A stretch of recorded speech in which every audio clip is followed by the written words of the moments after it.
Λοιπόν, είναι μαζί μας και η Αντωνοπούλη Αλεξάνδρα. 3 χρόνια τώρα μου έχεις πει στο Κρήτη FM. 87,5 πριν τον αγαπημένο μου Γιώργη Νταγάκη στο μαγκαζίνο και πολιτική εκπομπή. Φέτος σας άφησα λίγο, δεν ξέρεις ποτέ, μπορεί και να επιστρέψω όμως. Θα είναι χαρά μας.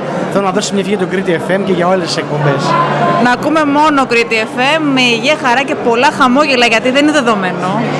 Ναι, δεν είναι τίποτα τη σημερινή εποχή. Σε ευχαριστούμε πάρα πολύ που είσαι μαζί μας. Τα φιλιά μου και καλές εκπομπές. Ευχαριστούμε πάρα πολύ. Καλή επιστροφή. Όλα τα βλέμματα σου,